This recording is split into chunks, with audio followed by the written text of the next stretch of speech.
minutes and counting. Tonight on 48 Hours. When I saw Challenger end the way it did, a little piece of me died inside. A nation, its dreams grounded by disaster, prepares to take flight again. We have a manifest destiny to explore the solar system, the universe. I really don't know exactly what they're trying to prove up there. I read you loud and clear, Discovery. How do you read So you? we go out there, not just for adventure, but to solve our problems right here on Earth. 5 astronauts get ready to ride the shuttle Discovery. Obviously, the world's going to be watching that launch.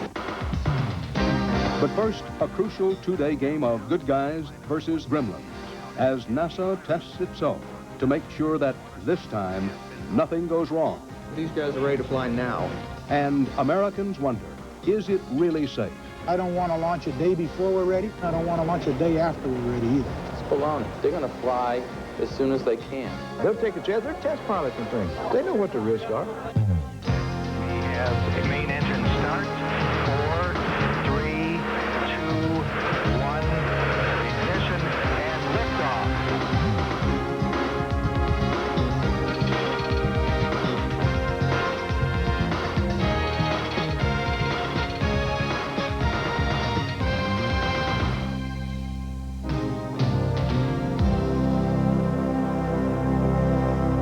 A flight simulator at NASA's Johnson Space Center in Houston.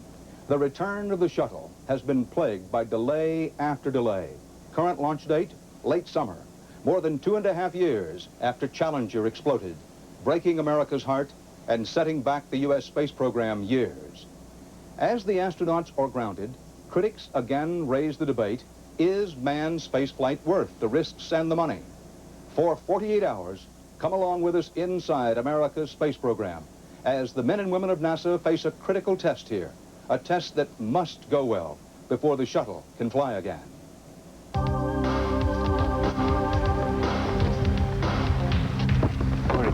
7:55 a.m. The 5 men who will take America's first shuttle voyage since Challenger are about to begin a grueling 32-hour mission. Great day to go to space. That's right. A problem-plagued run-through of the flight, officially called STS-26. How long you been here? Since 6:30. You about ready to go, Mark? The 2-day simulation is the closest the 5 astronauts and flight controllers have come to getting the shuttle back into space. The crew, all shuttle veterans. Discovery Flight Commander Rick Houck. Pilot Dick Covey. Mission Specialist Dave Hilmers, Pinky Nelson, and Mike Lown. And they did not give a visibility at Ben Greer on the forecast. The training is intense. Many fear another failure like the last Challenger flight could destroy the American manned space program forever. Flight Director Chuck Shaw. When I saw Challenger, the mission end the way it did, a little piece of me died inside, way deep down inside. I think most Americans, I'd be surprised if a little piece of them didn't die. This is starting out to be a bad day. The TV doesn't work already. Hello? Hello? The controller's job, to make no mistakes that could cost the astronauts their lives while they are in space. Here we go. There we go. That's good. But tucked away in a back room, this man, Stokes McMillan, makes sure things go wrong. Do they know they're in trouble with the legal roll-up? they know they're in trouble. Okay. Like a gremlin in a computer, he dreams up the malfunctions that must be caught and corrected by the crew and controllers. Nadine, you got your crossover leak in? It's slow. They won't be able to see it for long. I really need to know if you want to use real weather or sim weather. To add realism, a videotape of an earlier shuttle launch runs during the countdown. Okay, guys, we're off to the races. Here we go. Probably position is the reason. 8:40 a.m. Commander Rick Houck leads his men into the flight simulator. Next time we see Houck, he'll be in the commander's chair, where everything looks and feels like the real thing.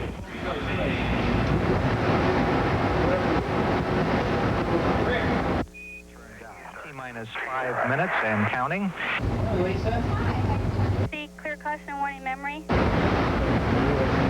The gaseous oxygen vent arm now fully up. I think you'll get the sense that we're flying today. This is not a simulation. T-minus 31 seconds, and we're gone for auto sequence start. This is like a great video game, in a way. The ultimate video game. T-minus 10 seconds. So even though you look at it as a game, it's deadly serious, and we're doing this in earnest. 9, 8, 7. We have main engine start. 4, 3, 2, 1. Ignition and liftoff. Liftoff of Discovery.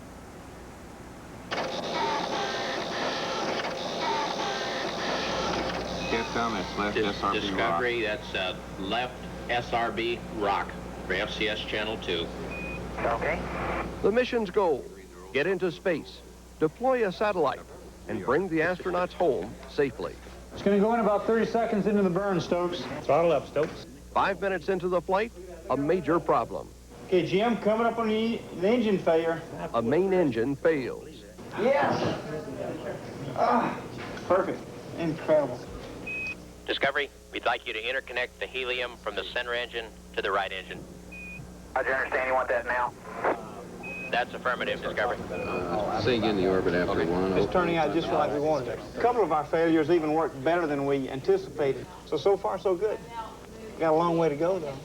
Houston Discovery, we see what looks like a slow leak on the right engine helium. It is only 8 minutes into the flight. The astronauts and controllers are in the hot seat for another 31 hours. We will be here as they fight to save this mission. Shut down.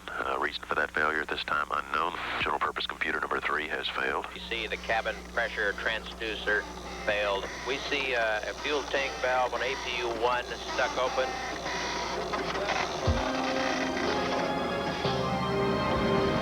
I think not only what I've got to do, but all of the rest of us in NASA, and that is convince the public that we know what we're doing, we're going about it in the right way, that space is very worthwhile. There are an awful lot of spin-offs from it. Hey, how y'all doing? This career engineer may buck at the term public relations, but it is that and more that have brought J.R. Thompson to a NASA test site in southern Mississippi. Dean O'Farrell. Yeah, Dean, how you doing? Good to see you. Dave Crow. Yeah, Dave, J.R. Thompson, how you doing? We're the host for the Chamber of Commerce in Huntsville. They've done an awful lot for us. Panel's not illuminated, number 24. In about 4 hours, while the simulation in Houston is well underway, Thompson and his Huntsville guests will watch an important test of a shuttle engine. To me, the most critical area of the whole shuttle is the shuttle engine. After the Challenger accident, Thompson was named director of the Marshall Space Flight Center, NASA's top engine and booster man. But yes, it is one of the critical components of the engine because a single blade failure will, in my judgment, cause you to catastrophically lose an engine and perhaps a vehicle. The man assigned to ensure that never again will another rocket blow up the nation's hopes in space. Okay, open the mains, number 4, 3. And that system has got to be just right or the thing's going to get away from you. I think the Challenger accident, I think, reminded us just how unforgiving it is, and that we've got to all redouble our efforts to make sure that everything is right by the numbers. All right. Today, the guided tour even includes a safety commendation. It's something that didn't look right, and he brought it to the attention of Roscoe and the other supervisors here, and we were able to take corrective action in a very timely manner. So it's that kind of an alertness that, as I indicated before, makes this space program go. Thank you very much.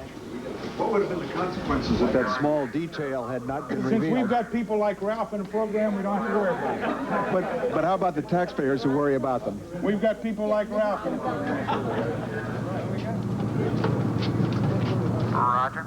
Sequence 119 is reading 0. CAD's engineer, confirm the engine ready light is on. Publicly, there has been little worry about the shuttle's 3 main engines, which were not involved in the Challenger disaster. But there have been signs of stress on some of the engine's pump parts, and refinements are in place today. These are all good reasons to go test this engine so we can find out how much margin we've really got. These are things we probably would not have done 3-4 years ago. Turn the east igniter on. This last year, we've tested more than at any time in the history of the program, and that includes the year prior to the first flight. Confirm engine start arm light is on. Just those shuttle main engines It's the equivalent energy released by 18 Hoover dams.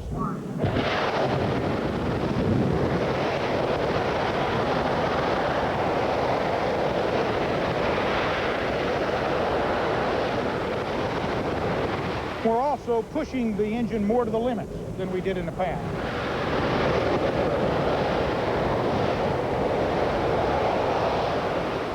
Is the same thing true of the booster program? Yes, in the booster program, we want to challenge our design, make sure our design's right, and that we've got plenty of margin. You don't think that you're forging ahead too rapidly in order to satisfy public opinion? It's my judgment. We're not going too slow, nor are we going too fast. I don't want to launch a day before we're ready, but on the other hand, I don't want to launch a day after we're ready either. And there's no doubt in my mind, if somebody in my position doesn't feel good about the launch, based on his knowledge of the data, that the NASA system will stop. 5 years from now, people aren't going to remember the date that we launched SPS-26, but they're never going to forget the day we failed shuttle. So if it takes 2 more months, it'll take 2 months. I don't think it will. I think we've got a good design and we'll press right on. The engine test ran a successful 8 minutes, 40 seconds, the time required to blast a space shuttle into orbit. I just always like to see a good test.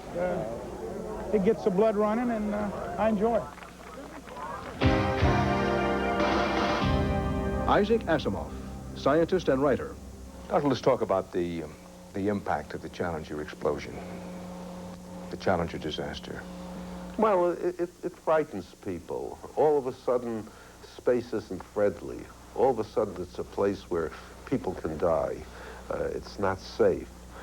And there's an overreaction. I mean, you don't want to go out there unless you can guarantee the safety.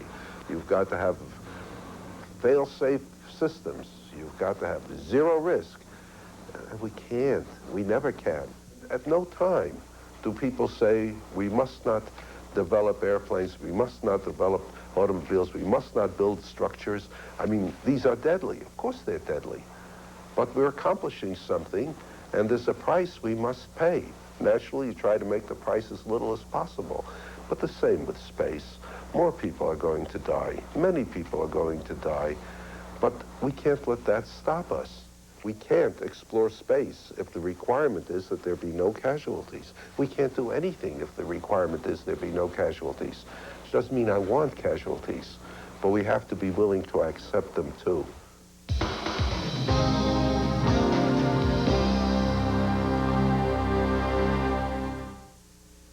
Every night while you're sleeping, UPS is maintaining its status as the only company that delivers overnight to every address coast to coast.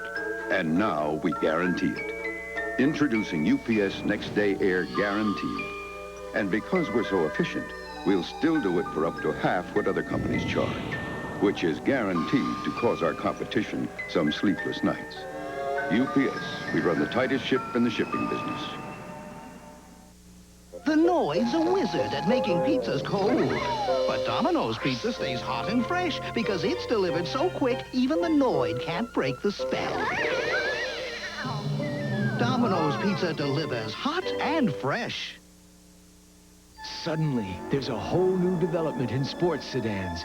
So superior, it was voted Car of the Year in Japan. Introducing the new 89 Galant from Mitsubishi. Suddenly, the obvious choice.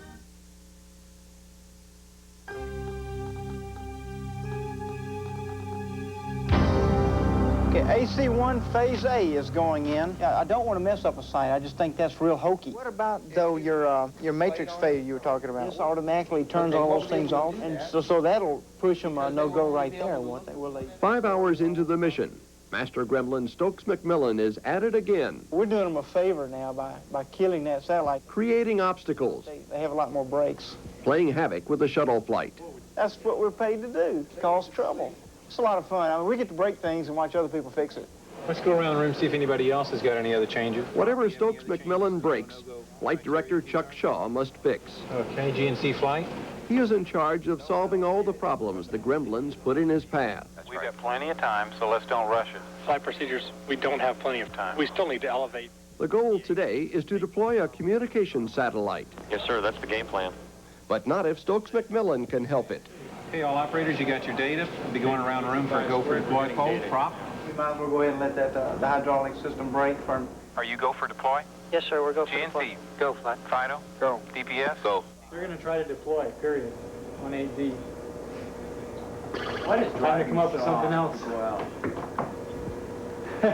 Inco, go. Procedures, go. Payloads, go. They're going to waive the flight rule requirement for the gyros. Well, flight rules are not the Bible. Flight rules are advisory. Capcom crews, go for deploy. Discovery Houston, you are go for deploy. These guys are incredible. Be advised that for about 20 seconds you were loud and clear, and now you're back in the mud. Okay, we understand that. We're having comm problems, and we're working it down here. Is Stokes doing that? I wish he could, too. I've never seen anything like that in my life. Chuck Shaw and I have a special relationship. He used to do what I do. When you go to alternate, nothing happens. It's like that switch is broken. And he had a reputation for a really mean guy. That's an indication that the B computer is not okay. Do you know otherwise? So now when he's on, we don't have any reservation about really giving him a good workout. Houston Discovery, this is MS-1 for the surgeon, if he's listening. Stokes even creates a medical emergency. I've got some real severe right eye irritation. Feels like there's a rock in there. And I honestly think one more mile is going to put him over the edge. How's your eye doing? Okay, we were able to get consult with a world-famous ophthalmologist here. The astronauts eased the tension with their medical report on the eye injury. We took the patch off. We had the patch on as per instructions, and we found a large matted mass that resembled a dried pear. We were trying to figure out what instruments to use. We decided not to use a forceps. Instead got out a Marine Corps tool, and were able to get the mass out.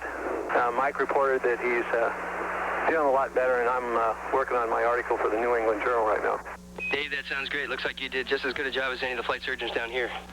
What is it that this does for those people down in mission control? Every time you throw them a new malfunction, what does that do for them in their training process? Well, it gives them another failure scenario to look at. They should have procedures for every single malfunction that we can throw in. Prop, GNC, Fido, DPS, Inco, procedures. But when we start throwing 2 or 3 or more failures, then they're really on their own. That's when they have to do a lot of improvising on their own, and it really proves how much they know their systems. And our deploy time for your info right now is... If you can handle an incredibly complex problem in a sim, you should be able to handle pretty much anything that comes on board during a mission. Do you want to power the TVC up and put it through the CG? Yes, sir. Right now, I'm waiting for this last punch we're trying to put in to stop the deploy. We've got another 10 minutes till the end of the deploy window. Copy. We're going to make a power drop-off. We still have a couple of minutes. It's just momentary, but enough to kill both of the computers on board. You don't do it for survival. We're in the 13th round, and they're still struggling. Okay, Capcom, we're no-go for deploy. Finally. Yeah. The knockout Hit him punch. enough. I thought we were going to get to deploy off. We'll give him another shot tomorrow morning and see if we can't pull the deploy off then. So it's not a piece of cake tomorrow. It's still... Oh, yes. It's still a challenge. Definitely a big challenge tomorrow. It's been a long day. And now I am going to go home and relax. Oh, I don't blame you. Chuck Shaw's day is over. He will be back tomorrow, battling with Stokes-McMillan again. He had better get a good night's sleep. You are currently seated in the VIP viewing room, looking into our second-floor control room. The console... But I think we should continue on our explorations of space, you know, because heaven knows what else is out there, you know. 1, 2, 3.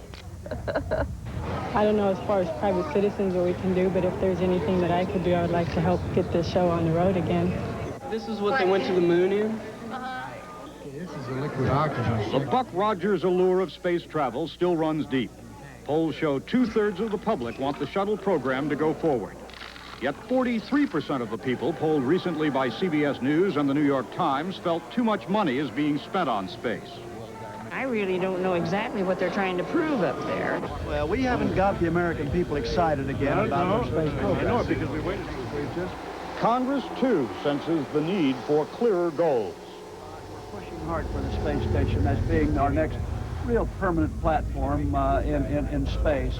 These Republican congressmen got one of NASA's tours around the Johnson Space Center before our 48 hours began. Welcome to the habitability module. One of the things in the space station will be the space toilet. Looks like a torture chamber. Well, they'll have microwaves. Of course, how this is right. See you later. The touring House members are generally friendly to NASA, but they fear America's space program is floundering. Representative John Rhodes. I think Americans are goal-oriented. You set a goal for them and you say, we're going to do this, we're going to make it to the moon by 1969, and they say, that's good, let's do it. That's a good national goal, let's go do it. You say to them, we're going to put a space station up by 1995, and they say, why? What are we going to get out of a space station? Define the goal for me a little bit further, and then I'll get enthusiastic about it. I think that's the problem we've got right now. We cannot go to the moon. We cannot go back to Mars without a space station. During our 48 hours, NASA Administrator James Fletcher was pleading with senators for a 30% budget increase, but finding Democrats ready to make cuts that would delay the space station. It is not an overstatement to say that the entire future of the U.S. civil space program rides at risk in this budget. Where are we going to get the money for this? Are we going to increase taxes? Are we going to cut military spending? Can we squeeze social programs more than we have? I noticed. We got this situation. I'll ask you this question. Does it make any sense to commit to nearly $1 billion next year to build a station when we're not sure just where the train's going to go?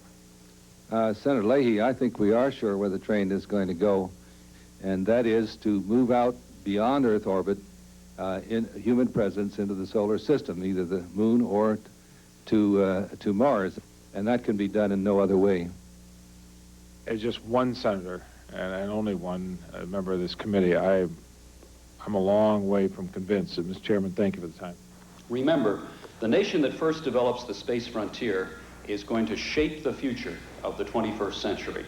While the government struggles with what to do tomorrow, visionaries like Gerard O'Neill look beyond to days when private enterprise finds profits and projects that will move whole societies into space.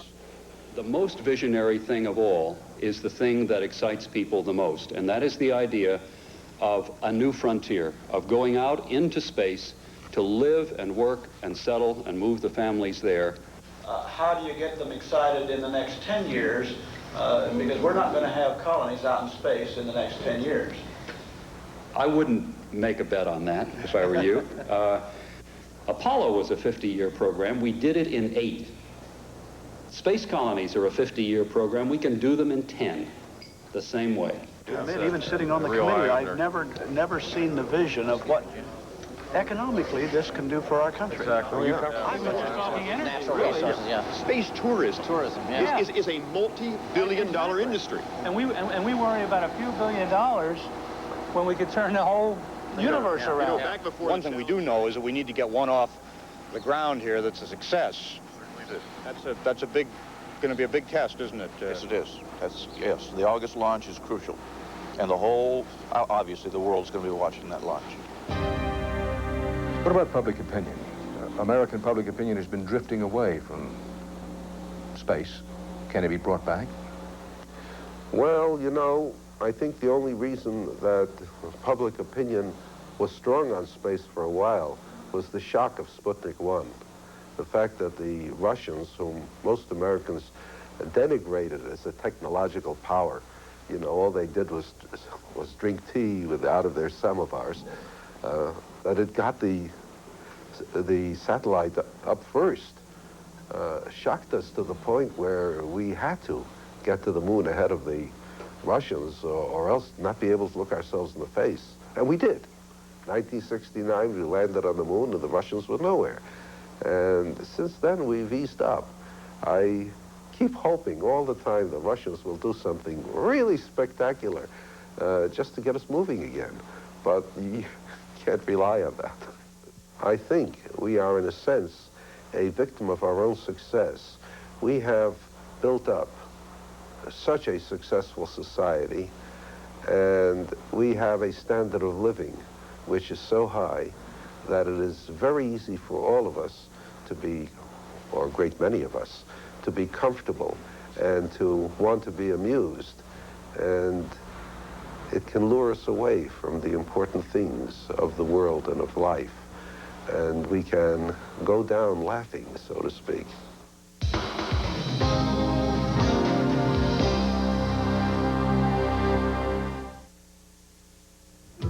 Presenting the winning performance, the winning look, the winning ways of Buick's great American coupe, the new Buick Regal. Introducing the totally new Regal Grand Sport with a powerful fuel-injected V6 engine, world-class aerodynamics, each wheel independently suspended to grip the curves, and the stopping power of a disc brake at each wheel. The Regal Grand Sport, the newest member of a very Regal family. The great American road belongs to Buick.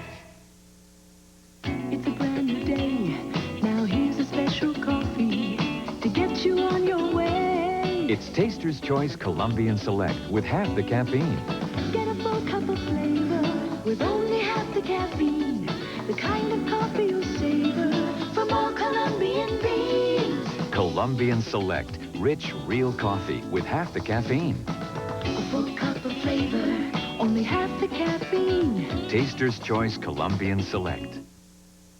It's official. Michael and I are getting married. Wow, you crazy kid! On New Heights. Are you happy, Michael? Sure, didn't you hear me just go? Then. What? I'm looking for Mr. Lutz. You sound like my father. Is there really a Bud Jr.? Find out on Eisenhower and Monday. Cagney and Lacey go bananas for big bucks. And what's the name of the game? Crooked. This is a bust, Bob. Now on Mondays at 10.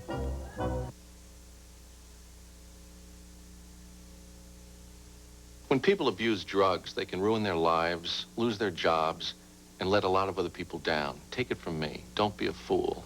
Stay away from drugs.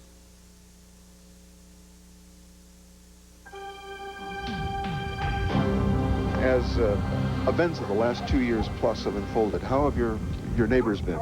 Well, the best way I can describe a lot of the people in the town is that the silence has been deafening. There have been some very, very close and supportive people to what I've done and what I continue to do, but then there have been the overwhelming majority of people have been totally silent.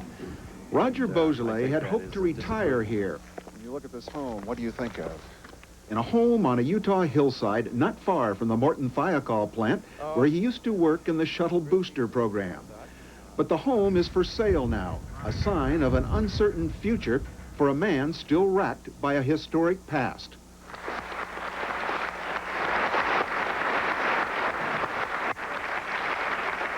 I made my engineering position clear to both Morton Thiokol and NASA managers about the consequences of launching in such cold weather. But then I felt helpless as they ignored my input and decided to launch anyways. His unheeded warnings, his subsequent role as whistleblower in the Challenger investigation, his disagreements with Morton Thiokol. Today, they are the stuff of speeches to students and engineering groups. There's nothing that makes me cringe more than to see Dr. Fletcher come on the TV and state, "We will fly when we're ready to fly and only when it's safe to fly." It's baloney. They're going to fly as soon as they can. Beaujolais spoke at the University of Massachusetts just before our 48 hours began. He has watched from outside as Thiokol has redesigned the shuttle boosters, watched and warned. You would think that I'd have a little bit of credibility from what has happened. I have gone public on a lousy redesign. I've actually been published in many, many news media as calling it an incredibly lousy design. And nothing has happened. The design is still going forward. They're actually building that design and stacking it at the Cape at the present time. I don't know what else I can do. If NASA had been more candid about giving the correct time that it would take, or estimate the correct time that it would take to return to flight, then there may have been sufficient time and would have been sufficient time for other contractors to bid on that task, and they would have perhaps got the best design in returning to flight. Officials here at Morton Thiokol declined to appear in this report to discuss the shuttle booster program, citing a busy schedule in preparing for the next launch. In addition, the company says it does not discuss Roger Beaujolais because of his 2 pending lawsuits against Morton Thiokol. What you see as numbers inside the parentheses are the actual squeezes on the O-ring seal itself, like that. Beaujolais is on disability leave, facing a career change at age 50. That was a certificate given to us who had testified to the Presidential Commission for our actions in testifying to the commission that came from... He vows to remain a critic of a space program that continues, as he sees it, business as usual. You know that when some people read accounts of some of the speeches you're giving these days with some hard-hitting statements against NASA, there's a logical question. Is this revenge? No. Is it revenge? No, there's no revenge in my body at all. I'm not a vengeful person. All we ask, very simple, is that proper basic engineering be done. Everyone understands that it's a highly complex system, and something could go wrong at any time, at any launch. But you can stand proud as a professional and as an engineer, even at the point of a destruction, and say, we did everything we could technically to pull it off. Something just happened that was beyond our control. That is the difference in spades between what used to be and what is now. And it's as simple as that.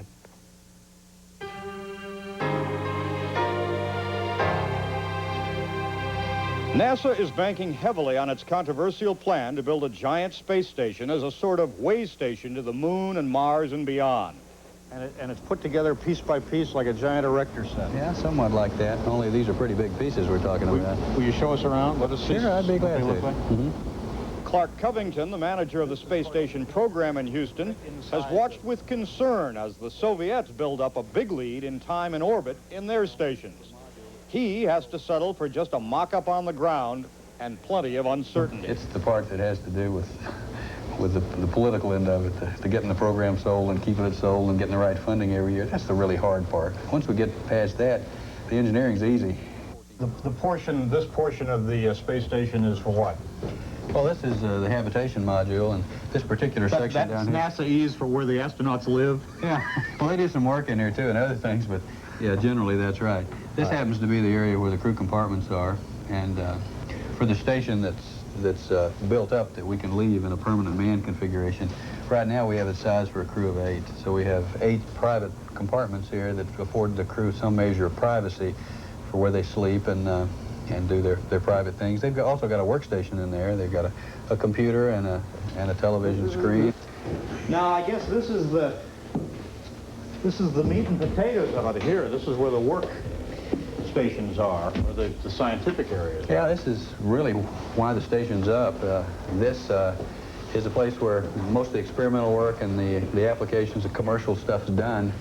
There's some things that go on outside the station, too, that scientists are interested in. We have payloads that are attached to the structure outside that want to do observation of the heavens and the Earth. But for the things that want to be inside a pressurized environment, this is where they are. Are 8 people going to be able to live together in close proximity like this under fairly stressful conditions? Well, yeah, we think so. That's why we're paying a lot of attention to habitability and just exactly how the crew fits with the machine. We care a lot about that, even to the point of worrying what the colors are, how things are laid out, and just all the accoutrements that make you feel like that you're living at home rather than camping out. What are your findings about the male-female mix on the crew? Is there anything you've learned about that? Oh, I don't know anything specific. We've learned that we can fly males and females on the shuttle, and they work together very well, and you really just begin to not think of the difference. But after 6 months, you... Well, I don't know about 6 months. Maybe we had something we're going to learn. My own dream is eventually a series of space settlements quite Earth-like in character, and each capable of holding, say, 10,000 people. And they're going to be the Phoenicians, the Vikings, the Polynesians of the future. In fact, eventually, eventually, I suppose, you can have an entire space settlement take off and leave the solar system completely, be an independent world drifting through the galaxy. What about the argument, wonderful dream, but too expensive? We just don't have the money to do it. The reason we don't have the money to do it is that the Earth, all the nations together, are spending $500 billion every year on a variety of competing armed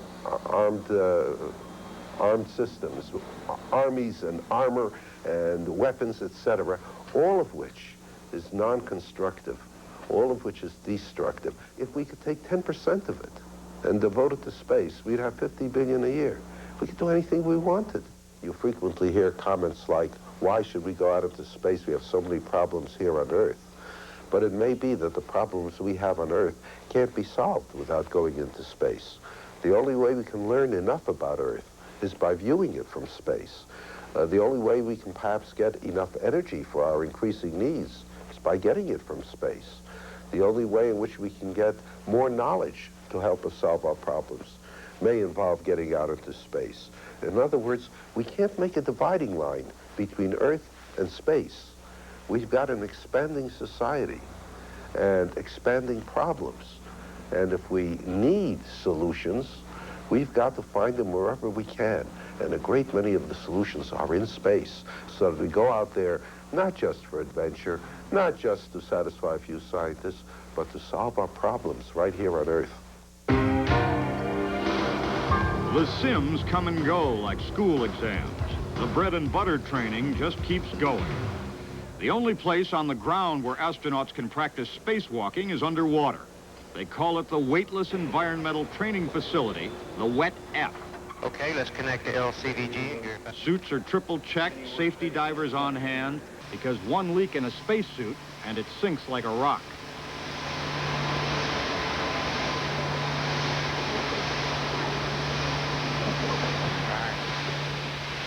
On the bottom, there's a full-sized mock-up of the shuttle payload bay.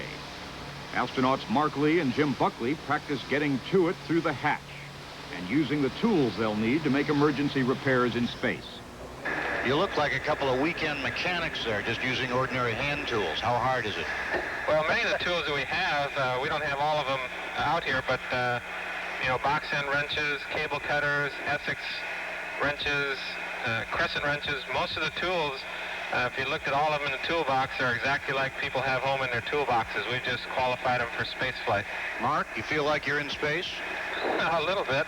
You know, you've got the same feel. Once you get in the suit here and you're looking around, you know, you don't see the water, except that there's a few bubbles, so you have a real good feel. Okay, thank you very much. Have a good time down there. Thank you. Don't get wet. If we get wet, it's, something's going wrong.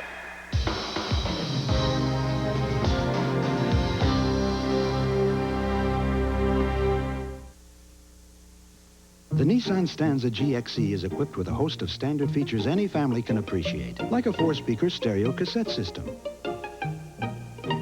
power mirrors, even power windows, door locks, and antenna, all standard. And if you buy a Stanza right now, it also comes with another luxurious feature, $1,000 cash back from Nissan.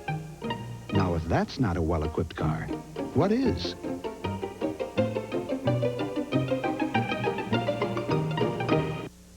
Dad, is there any way you could send the money today? To send money fast, come to Western Union. It'll get to any of our 10,000 locations, usually in 15 minutes or less. Keep in touch. Western Union, the fastest way to send money. Now for indigestion, gas, introducing new Extra Strength Malox Plus. It neutralizes more than any leading antacid and dissolves gas. Nobody does as much as new Extra Strength Malox Plus. 48 hours will continue. The regulars are on the road tonight! One shot. The king's peace is slavery. Heard round the world. Men and boys we've known all of our lives are going to try and stop an army. A nation is born. We're all British. Until today. Tommy Lee Jones, Robert Urich, Susan Blakely, Rip Torn. April morning, Sunday. This is CBS. Burger King brings back the 99-cent Whopper. Wow! You can't buy a 45 record for $1, but when you buy a jumbo fries and jumbo drink, you can buy a delicious Whopper for 99 cents at Burger King. They don't do haircuts for $1 anymore, but for a limited time, when you buy a jumbo fries and jumbo drink, they'll do a Whopper flame broiled like you do it for 99 cents at Burger King. We do it like you do it when we do it like we do it at Burger King. For 2 years, an American girl named Julie Anderson lived next door. I like Julie because she is very pretty. I thought Julie liked me because I live next door. Well, since the Anderson moved back to New York, Julie has called me 4 times. I'm not next door now, and she still likes to talk with me. Amazing. Only AT&T keeps you this close anywhere in the world. AT&T International Long Distance. Striking out for amnesty. Details tonight.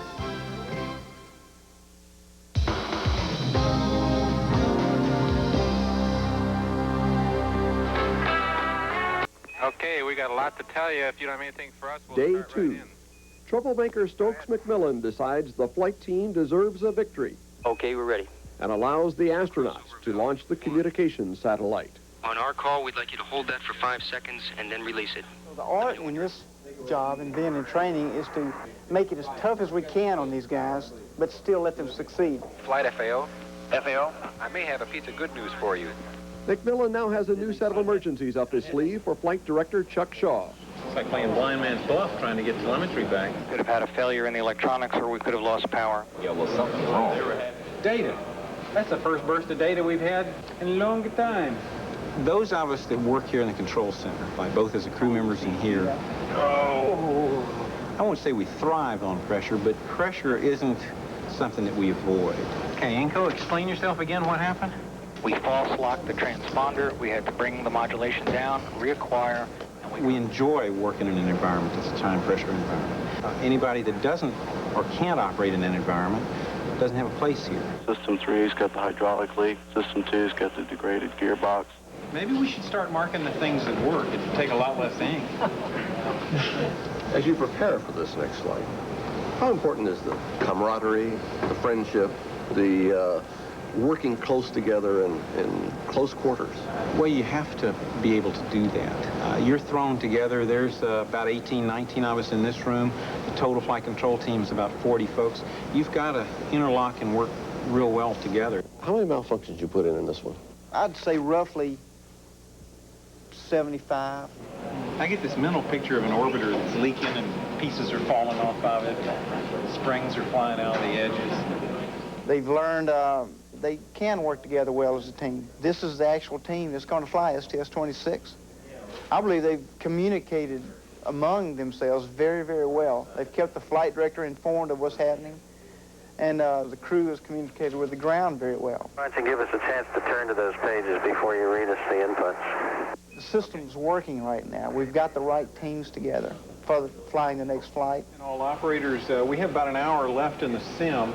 I want to remind you that I think it'd be naive to think that STS-26 is going to be absolutely perfect with no problems. We've got a complex machine we're flying in a hostile environment. Space is not a nice place to go out without the right clothes on, but it's a very reliable machine. We've got a negative DPDT. In the final moments, Stokes McMillan throws his last punch, a fuel leak. I knew it. I just knew it. You say the leak is stopped?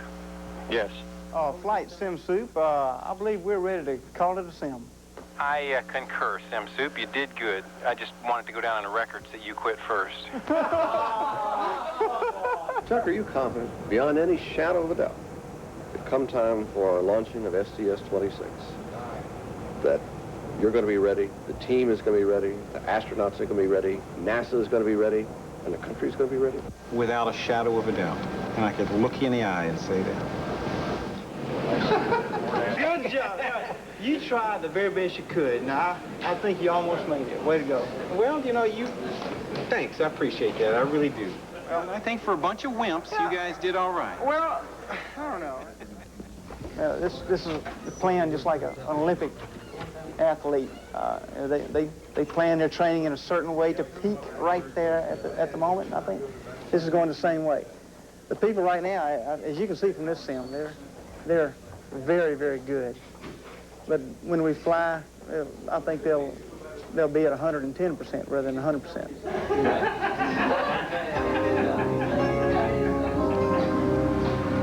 When you're strapped in that seat, you're on the pad, and you realize you're down to the final seconds and this thing is going to go, what's going through your mind? Are you scared just before it goes up? The night before is maybe a time that you have more time to focus your thoughts on what is really going to happen the next day. Once you get out there in the launch pad, you're in the midst of the countdown and so on. You've got things to do. But the night before, after you had your dinner and so on, you retire to go, you go to bed. Then here you are in this time frame when you don't have anything else to think about than focusing on the next day. And I guess I've come as close to, I still wouldn't call it fear, but apprehension probably the night before, because your mind can wander and your mind can play a lot of what-ifs on you. You know, I think part of it, too, is if I have a fear of something happening, I've calculated the risk. I've accepted that. It's a natural thing for me to continue on doing this. And there's a real process that goes on that it won't happen to me. Believe me, none of us, when we launch, think we are going to get hurt. And a certain amount of that, I guess a psychiatrist would say, is a denial. Well, and you also have the confidence that you're well enough trained that when problems come up, you can do everything that you can do as well as you can to... And that gets back to the simulation, in that we really, between our standalone simulations, these integrated simulations, we get so many malfunctions thrown at us. You know, the whole vehicle's crashing down upon us, and it's a real art to script this so that you don't wind up dying in the simulation. If we wind up dying in a simulation, that has been a very bad simulation. What we want is to be strained and stressed to the max, so that when we get on a mission and we do experience some failures, there will be some failures, that they seem so minimal compared to what we've trained with, that our thought processes aren't interrupted. We still function properly. Dave, you know that there are situations that you can't handle. I think Rick's point's very well taken, that you practice, and you say, I have full confidence in the people with me, but things happen, as they did with the Challenger. Do you find yourself thinking about that, or you just block that out of your mind? I think I'd be lying if I said that those things don't cross through my mind. We can put ourselves in positions of danger for no reason. We probably wouldn't consider doing this if it was just for a joyride, but this is something that we all believe in sincerely. We have the deepest belief that this is something our country needs to have done. What's changed for this flight? Gee, a lot of things have changed. Since the accident, there's been a major reorganization of NASA's management structure. A lot of people aren't here that were here when the accident occurred.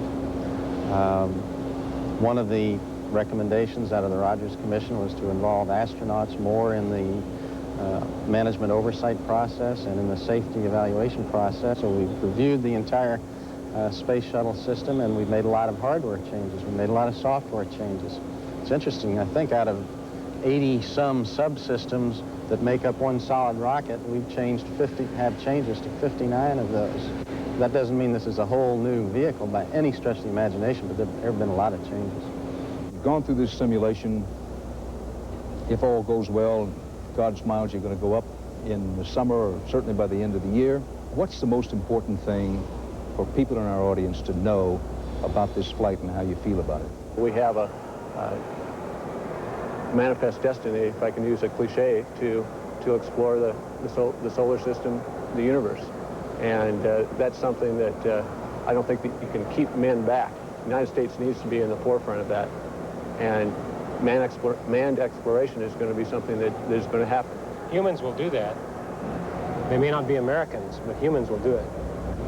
Let's talk about the Russians in space. Every time I read about the latest Soviet accomplishment in space, I kind of cringe a little bit, because I've seen how much they've done, particularly in the last 2.5 years, while we have not been able to continue the development of our manned spaceflight program. I've got 339 hours in space, and I talked to a Russian colleague, and he's got 339 days in space, and it just kind of make me feel like the poor kid on the block. Do you see them beating us to Mars with manned exploration? Well, I realize that would be a very expensive undertaking, and it may be that we would join with the Russians to soften the economic impact eventually to do that. But where there's a will, there's a way, and they have demonstrated a resolute will to maintain their preeminence in space. Will the spirit of those who didn't make it through the last launch be with you this time? Certainly, I think that our thoughts will be with them, and we'll be remembering them. I think, in a sense, we'll be dedicating the flight to what they did. I know you deal in reality, but for a moment, ride with me. Let's pretend you're in front of some students who 2.5 years ago were so shocked by what happened to the Challenger, and you're talking to them now about why you're going into space, why it's important, and what they ought to be thinking about. Challenger was a very harsh lesson about the real world. I guess I'd talk about the need to press on, and that any significant objective, you can't stop just because you have a hardship or a failure. You got to keep going, pick yourself up, and go that next step. And we're just taking that next step. Thank you very much. Good luck. Thank you.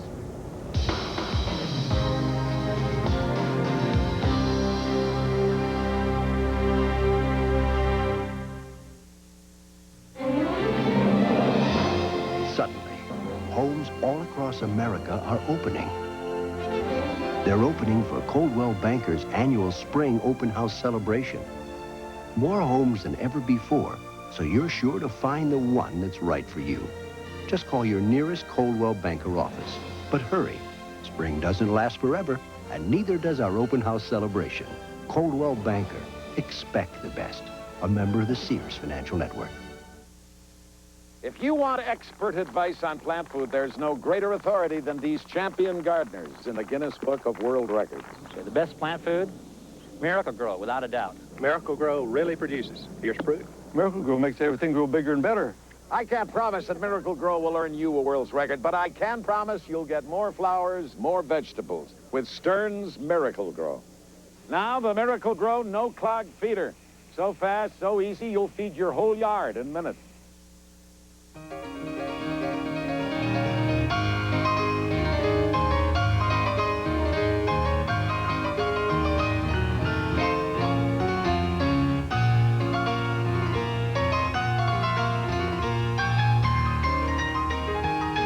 The Honda Accord LXI. You've always wished you could play like that.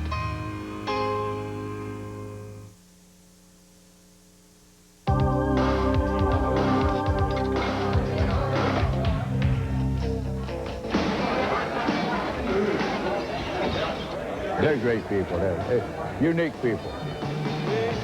Wednesday evening, the simulation over, astronauts and other workers from Johnson Space Center relax at the outpost. If I'd read it in the papers, things that they were upset and their morale was low, but they were just anxious. The best part was the downlink video of the medical officer. Did you hear about that one? Yeah, but they brought out the Marine Corps medical kit and it had a crowbar in it. So he'd take this. I think everybody does this because they love what they're doing. They love the idea of flying in space. It's here you see NASA workers as a community. You know, you got 625 baseball players, and everybody knows their averages and everything else, but you've got 100 astronauts, and they're select people. They're unique. Presiding over the evening, Gene Ross, the bar's owner. These people want to fly. These are unique people, and they want to fly, and they'll take a chance. They're test pilots and things. They're not too upset about this. They know what the risks are, and they're going to do it, I guarantee you. And looking out from one treasured wall, the 7 astronauts who died in Challenger. watching over those living and working toward the next mission in space.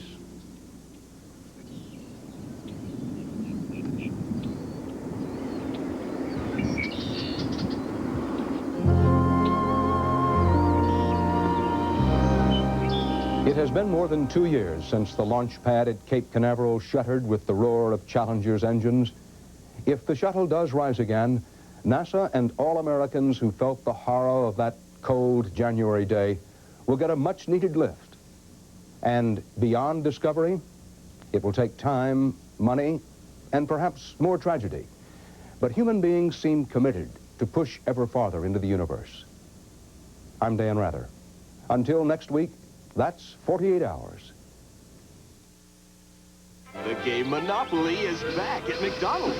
And oh golly, this is the year to play. People all over will win instantly from over $50 million worth of cash and prizes. More than ever before. Win shopping sprees, vacations, a Coca-Cola. Ooh, tasty. Or maybe one of 500 all-new Oldsmobile Cutlass Supremes. Wow. So do not pass go. Go directly to McDonald's. Play Monopoly. Sometimes your skin gets so dry, you can scratch the word dry right on your hand. And the drier your skin, the more you need Vaseline Intensive Care Lotion. It soothes and starts healing dry skin on contact. That's today's Vaseline Intensive Care. Some people think swabs are all the same, but you know Q-tip swabs are soft and safe, with 50% more cotton at the tip. Q-tip's brand cotton swab, because a swab by any other name is not the same. Colors does for the inner-city cop what Platoon did for the foot soldier in Vietnam. Dennis Hopper is a genius, says Michael Medved of Sneak Previews. A revelation, says Gene Siskel. 2 thumbs up from Siskel and Ebert. Urgent, honorable, you can't take your eyes off it. David Anson, Newsweek. Sean Penn. Robert Duvall. A Dennis Hopper film. Colors, rated R. Now playing in selected cities, opens Friday, April 29th at theaters everywhere. I think there's an American perspective. The American perspective is pragmatic. Don't tell me what you think I want to hear. Tell me what is.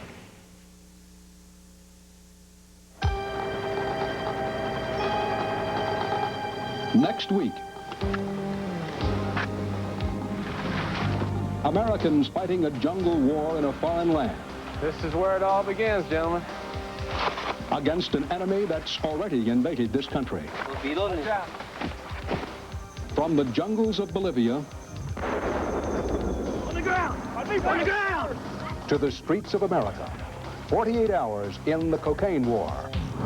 You're under arrest, U.S. Drug Enforcement. Next week.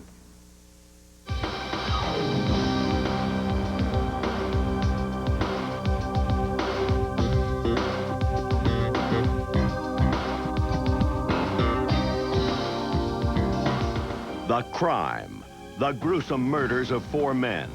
The latest victim, a New York City cop. And the investigating officer had better work fast because he could be the next victim of the Red Spider. Stay tuned for the CBS special movie presentation next.